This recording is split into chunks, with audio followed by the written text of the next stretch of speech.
friends. This is Missy. Welcome to Common Conversations, The Move Forward. We are so excited to have you join us today. And I personally am so excited to introduce you to Dan Canon. He is joining us to talk about the justice system as it stands today, or the injustice system, however you feel comfortable with it. Dan's a civil rights attorney who lives in Southern Indiana. And Dan, tell us a little bit more about yourself. Thank you so much for having me on. Yeah.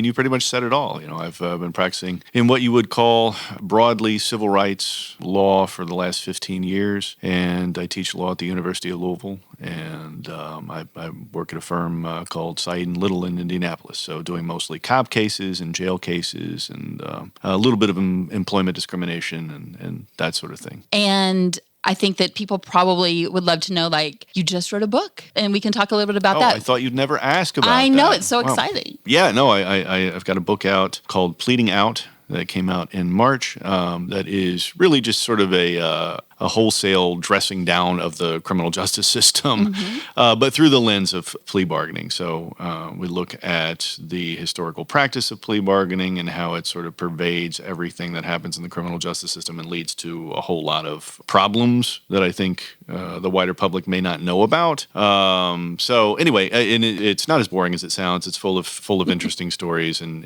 about the terrible things that the justice system does to its unsuspecting victims. So we believe that there are stories that we tell ourselves to be comfortable so we can sleep at night about the systems as they exist around us. We believe that the common person may not know that the justice system isn't as they believe it is. It exists, they feel protected by that. What do you think? What are the stories that people tell themselves about the justice system? Well, I think that for the most part, especially when we're talking about the criminal justice system, most Americans are totally walled off from that system, right?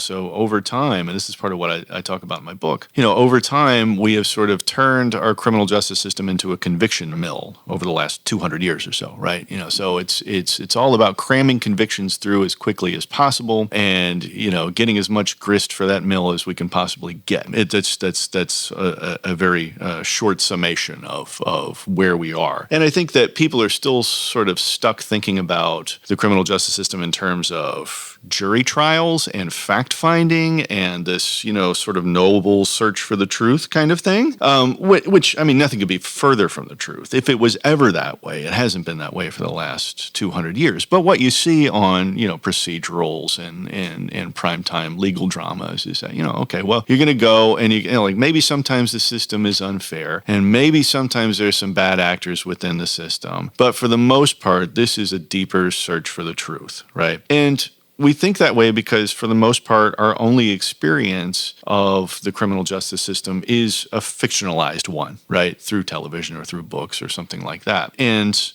our criminal justice system has been very successful over the years at excluding the vast majority of the people. So, you've got lawyers that work within the system. You've got, justice-involved people that are affected by the system. You've got incarcerated people. And then, those people know the trappings of the system, generally very well. They look at it up close, but then there's everybody else that has no participation in that system whatsoever. And that's largely because we've eliminated the jury trial from the system entirely. And so, that would be an ordinary citizen's main point of contact with the system. So if you're not arrested, if you're not put in jail, if you're not on the receiving end of a prosecution of some kind, the only way you really have to interface with the criminal justice system is through a jury trial. Well, we don't do that. We just simply don't do it anymore. And so I think that there is a romanticized notion about the criminal justice system being the search for truth, with the general public. Now, for lawyers and for people that are in my situation, we're sort of looking at it up close all the time. And still, I think there is this notion that the courts are the great equalizers, that there is something,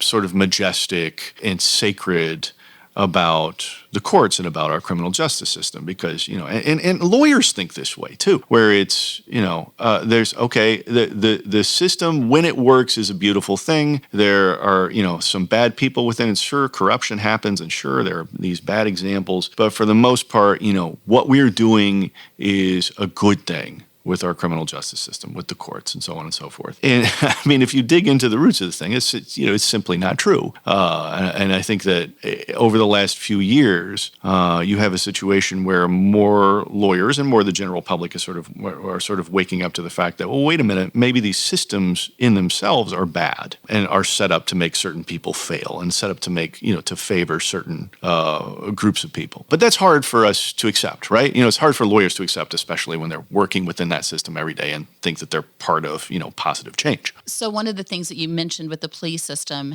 is that it's a grist mill, that it's just churning, quote, criminals out all of the time. I feel like the general public hears someone, well, they've pled guilty or they've been convicted and of a crime, therefore they are a criminal and they are bad. Can you speak to us a little bit about whether you have found in your research that those who plead guilty truly are guilty? And if they're not, why would they say they are? Well, okay. So there's a lot in there. There is this sort of ancient stigma that we have against, a criminal class. Like every human society has sort of had this criminal class. These are the people that do bad things and should be set apart from the rest of us somehow, or punished in some way, or, exiled, whatever you have. And that's been around since time immemorial. What we've done in the United States is to sort of over-criminalize everything. Right?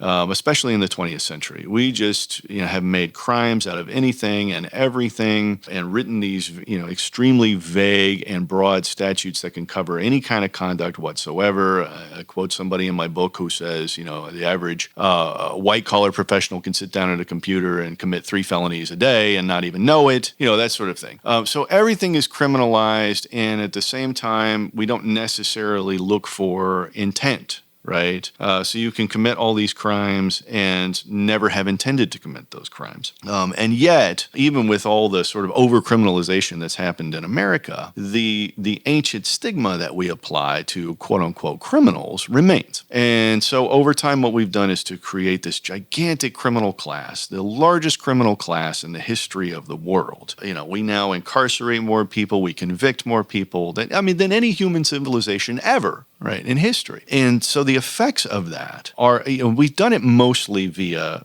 plea bargaining. Right, because there's no other way you could do it. And this is part of what I argue in my book about, how the reason for plea bargaining to begin with is that you're wanting to speed up convictions as much as possible to make as many people as possible into this sort of lower class, this subclass, this criminal class, right? And that was the original purpose, right?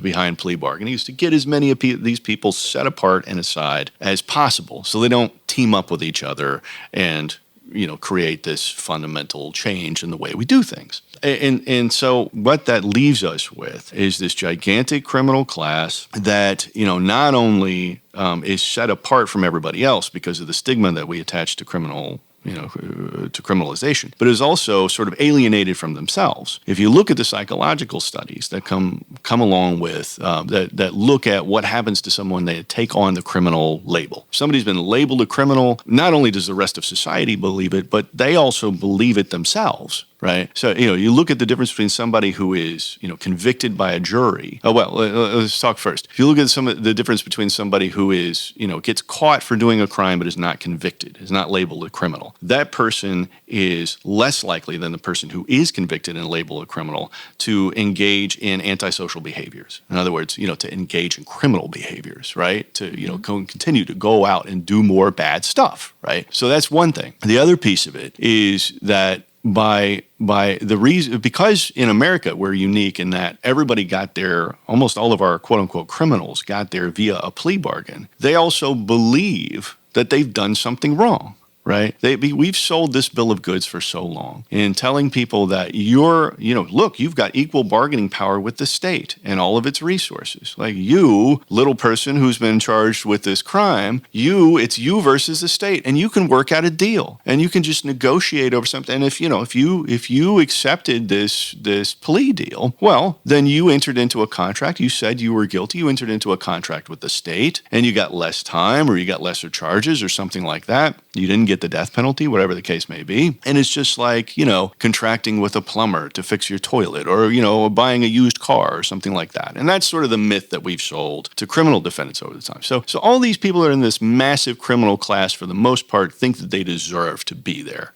right? And behave accordingly. That's so interesting. And the question that keeps coming up for me as you're talking is, how is the system benefiting from having a large criminal class? Why would our system look at itself and, you know what we need more people who believe themselves to be criminals, who then engage in antisocial behavior because they won't, one of the things you mentioned, they won't band together and fight. Exactly. So let's talk about that. What would that look like? Well, this goes back to your original question, right? If you accept that, and I think you have to when you look at the history, if you accept that the original role of the courts in American society, as it was in British society, right, where we got our court system from, if you accept that the original role of courts were to protect certain groups of people, not everybody, right? But the cream of the crop. They're the protectorate of capital, right? You know, as we might think about it today. The protectorate of the nobles, right, in British society, or the aristocracy, that kind of, you know, they're protecting the folks at the very top, right?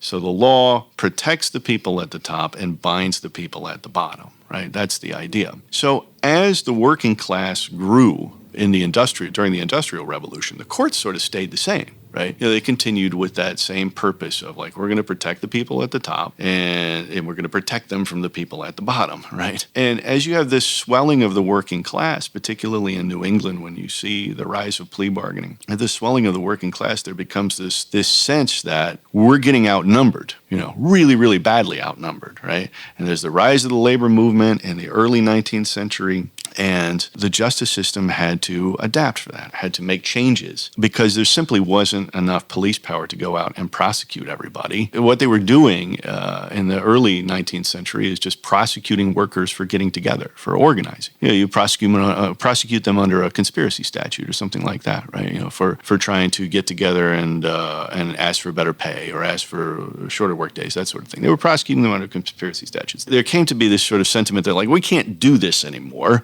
There's too many of them and not enough of us. And these are folks that would occasionally get together over the weekend and go burn a governor's house down, right? You know, so there's this sense of like, all right, we're outnumbered. We have to come up with a new strategy for doing this. And what better tool to use against the working classes than the criminal law, but not in the sense that we're going to go out and criminalize everybody, you know, like go out and arrest everybody, because you can't really do that. But what you can do is to criminalize everything and then get people into the courthouse and then start making deals with them, right? One at a time, and say, all right, you know, listen, you did this bad thing and we got you dead to rights, but what we're going to do here is you're just going to get 6 months of probation and you plead to this lesser charge and, you know, just go out and be a good boy for 6 months and we'll, you know, and so you get a conviction, you get that person, you know, sort of under the umbrella of the state, you know, then you've made a criminal. But your question is, why make so many criminals? And it's because of exactly what we talked about before. Criminals are alienated against the rest of society, right, the non-criminal society, and they're alienated against themselves. So they sort of stay in their place, right, in a way. You're not going to team up with criminals to overthrow the system, right? So you have this gigantic class of criminals. There's like a third of all American adults at this point have an arrest record or have some kind of criminal record. So that's a massive criminal class, all of them alienated from the remaining 2/3 and from each other, right?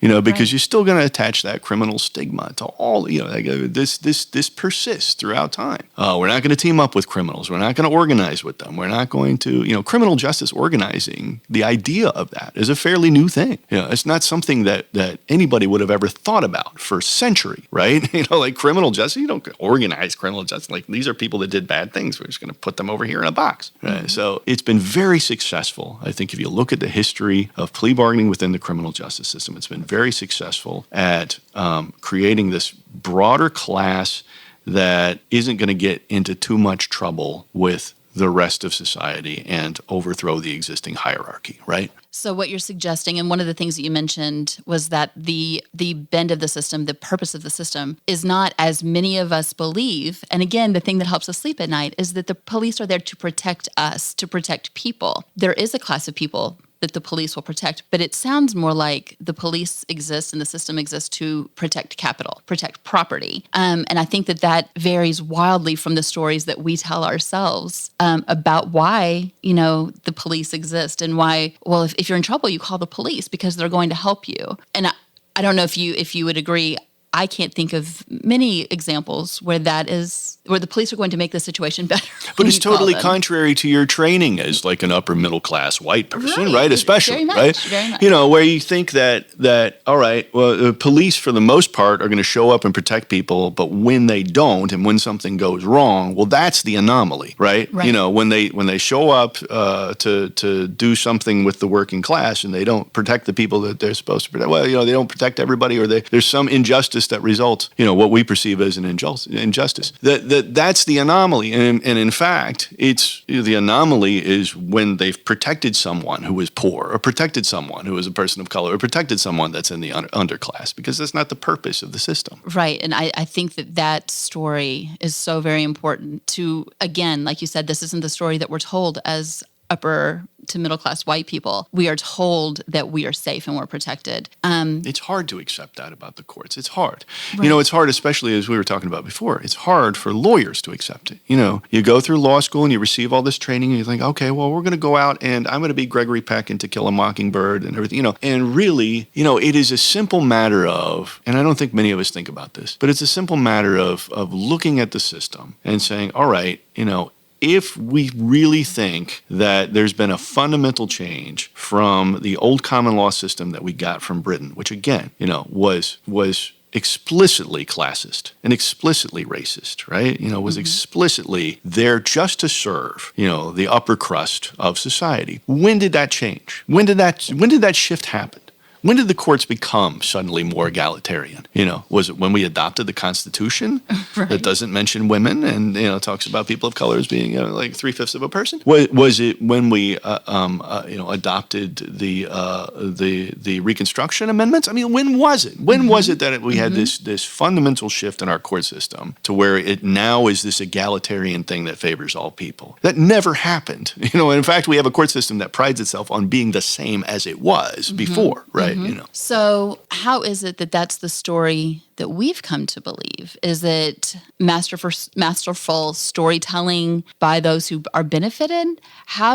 When did we become a people who see the system as the answer, it's the end all be all, and the heroes? Well, I mean, you'd rather believe that, right? Right. I think you nailed it before when you said, well, this is the thing that we want to believe. We want to believe that the institutions that we have created to govern all of us are going to catch us when we fall, that are going to provide some kind of safety net and things are going to be okay. I mean, it's just a natural sort of human thing to think, all right, well, I have something, it's not all is lost if X happens because, Y is going to save me. So if one of the questions that we ask ourselves here is, what are the barriers to bringing equity to that system? It sounds like one of the things that you would suggest, and I don't want to put words in your mouth, is that the entire system itself is a barrier to bringing equity because it's not how it was created. But if it is the case that we have created a criminal class of 1/3 of Americans, that number is staggering, who could organize, what hope do you see in there, and what can we do to bring that equity, to begin to bring that equity? Well, it's not easy. I mean, there's no easy answers, but I think that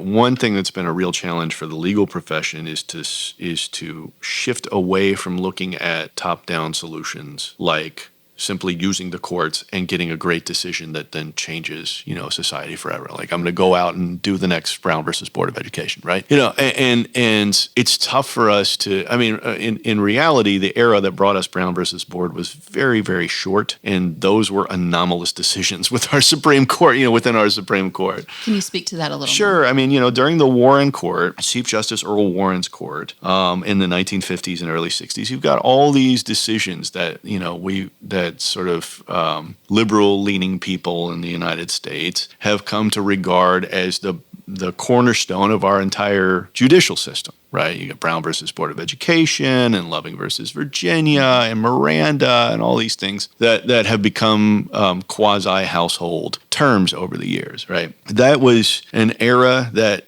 gave us a lot of good stuff, but it was very short. And for the most part, when you look at the broad swath of Supreme Court decisions that have happened ever since the inception of the court, they're very bad for ordinary working class people, right? And the lower on the social ladder you are, the worse these decisions likely are for you. And you see it, very clearly now in our Supreme Court. Very clearly, right? And so, I mean, I think that you're starting to see some of that romantic notion of this is what the courts are for. You're starting to see some of that wash away. And to go back to what I was saying about the legal profession, like the challenge for us is to stop looking at, okay, we can go to a court and we can file this case and this is going to make everything better, because we know that really doesn't work. It doesn't really work that way, right? And for most of our history, it hasn't worked that way, except for these few anomalous times, right?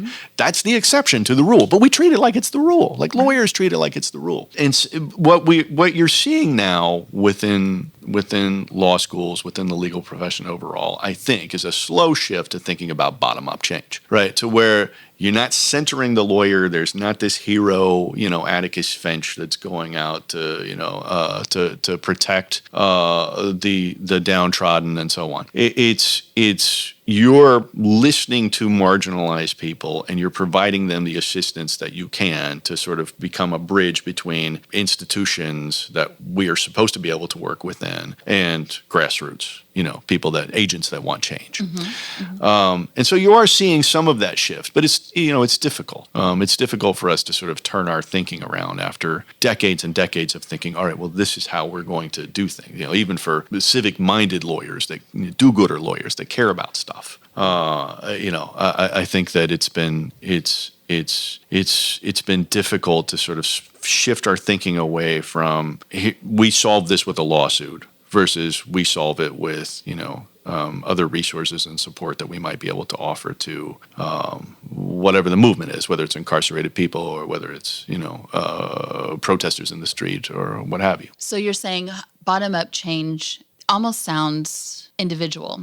It's helping people as they come into the system, as they need help, and then resourcing them, getting them the things they need to move through the world in a safer way, such as housing, food. Is that kind of what we're thinking? Well, it could be. I'm thinking of providing support to larger movements, right?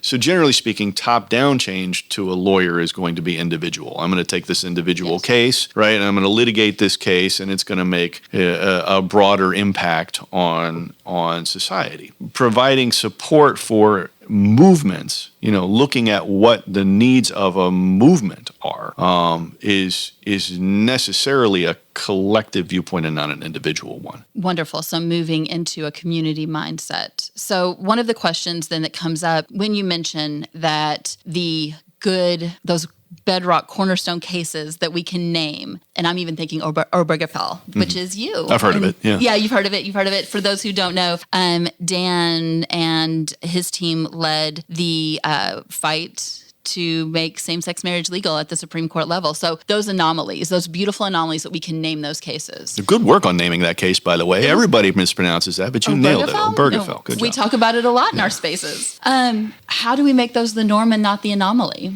Well, that is the $64,000 question, right? And it just starts with organization and education. And, certainly we have a role to play at the law school, and we're trying to do that, in terms of educating a new generation of lawyers as to how do you adapt to this rapidly changing environment? How do you still make the change that you wanted to make when you came into law school when everything around you is in total chaos, right? And it's something that you have to just constantly reevaluate. I don't have a good answer for that, but I think it's something that is constantly being reevaluated, and we don't know what the world is going to look like 6 months from now. But that's why it's incumbent on us to train activists and to train lawyers to be adaptive and to be flexible and to be, just sort of like, all right, here's chaos, and you have to learn how to thrive within chaos. One of the things that you mentioned was thinking communally and having activists and systems in place to do that. One of the things that we had kind of spoken about before we even got started was in Southern Indiana, though there's a black hole, that doesn't exist. How can we stand together? What would that look like, that beginning organizing piece to help people to make change that is in the best interest of the majority rather than the minority of power brokers? Well, I think the good news is that it can be done, right? And there's roadmaps for this. In the last chapter of my book, I talk about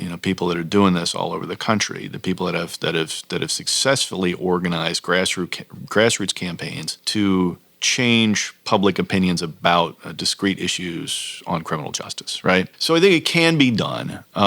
It's just, obviously quite difficult, especially in the Midwest and in the South where you don't have the kind of organizational support that you might have in the Northeast or in California. And, one of the things that you and I were talking about is that there's simply, there aren't too many home organizations. There is, in fact, no organization that I'm aware of within a 100-mile radius that is devoted to criminal justice issues that also has an advocacy arm, that has lawyers that are there prepared to file cases and do whatever lawyer stuff. There's the state ACLU chapters, but they're bogged down with 50 different issues, right? And there is no criminal justice organization. Now, something like somebody dies at Rikers Island and 20 different community organizations are getting together and putting people in the streets, and they're filing lawsuits, and they're doing all the stuff they have to do. And we simply don't have that kind of response available to us in this region. Can we speak to that a little bit? You mentioned if a person died in Rikers, then there would be an immediate response because of the organizers who focus on this and who are paying attention. When 9 people have died in LMDC, and more than Rikers over the last 6 months. I think that we really need to highlight that. More people have died in the Louisville Metro Department of Corrections than have died in Rikers, and that population can't even compare. My recollection is, and I may have this wrong, is that Rikers holds about 15,000 people and LMDC holds 2,000, 2,500 the most. So 7 times the population. Right. And we have had more people die in the previous months. And yet it's almost silent. There are certain pockets of people who are paying attention and who notice. But for the most part, the fact that we have more people dying in Louisville Metro Department of Corrections than we have in Rikers Island is silent. The streets are quiet. Incredible. Yeah. So there is space and there is room for a group of activists. If they wanted to champion it, they could champion something. That is what Southern Indiana is missing. Yeah. I mean, Southern Indiana, Kentucky, the entire Midwest, between here and Chicago. There are few organizations, formal organizations, that are devoted to criminal justice reform. None of them have an advocacy arm. And the few that are out there, as you know, are tend to be poorly resourced and bogged down. And bogged down because this stuff is happening, at an enormous rate everywhere all the time. So, it's a challenge. It's a challenge. What I tell my students every semester, it's like, if you really want to go out and affect change, go start yourself a nonprofit organization that just crams the courts full of lawsuits, and civil lawsuits about every instance of police misconduct. Because the reality for the lawyers that are out there now, number one, there aren't that many of us that do civil rights cases, especially in the federal courts, because the federal courts are terrible and you can't make any money doing it. It's hard to make money. And it's easier to do, personal injury or family law or something like that, right? So why do civil rights law?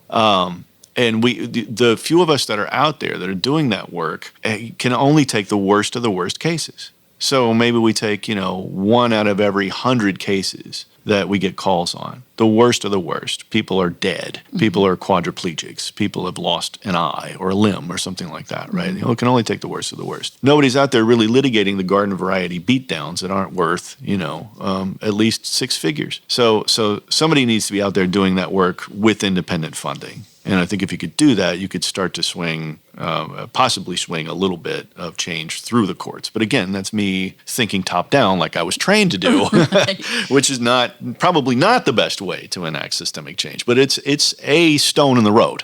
So you friends, for those of you who are listening who are saying, how can I help? So what I'm hearing is that there is room for organizing. There's room for having an advocacy arm in these groups that have attorneys who can work in the courtroom. How do people get started to do that? And how would they do that? Those of us who are not attorneys, how can we jump in outside of the courtroom? Well, the first thing you have to do is just seek out like-minded people, as many of them as you can, and grow your network as big as you can possibly grow it. And, that's easier said than done. But there are organizations in the region that are doing this kind of work. So you can seek them out and ask those community organizers, ask the leaders of those organizations, the people that have been there for a while, how you can help and what their needs are. And that's not just what ordinary folks ought to be doing. I mean, that's what lawyers ought to be doing too. Going to law school is still a great path. I mean, I know that there's a lot of cynicism about this now, because you look at the state of the courts and you look at the state of the law and you're like, whoa, nothing matters. Like none of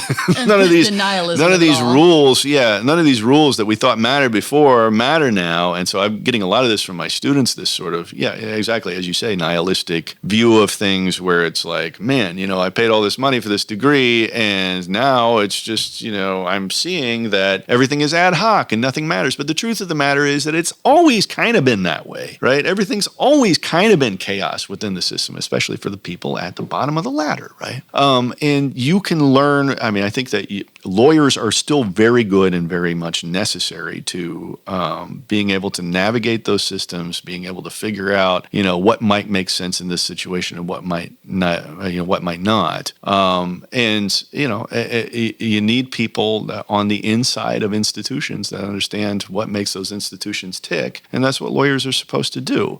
Those people need to be giving, aid to community organizations, as we said. But there's certainly a role for those folks. But, you're asking a hammer to identify nails. So, So, Dan, tell us, because I'm sure people are going to hear this and they're going to want to do this work that you're suggesting. How would they find you? Where can they find you? Where can they find your work? And how can they connect with you? Oh, okay. Well, I'm at Dan Canon, DANCANON, Canon like the camera, on just about all social media.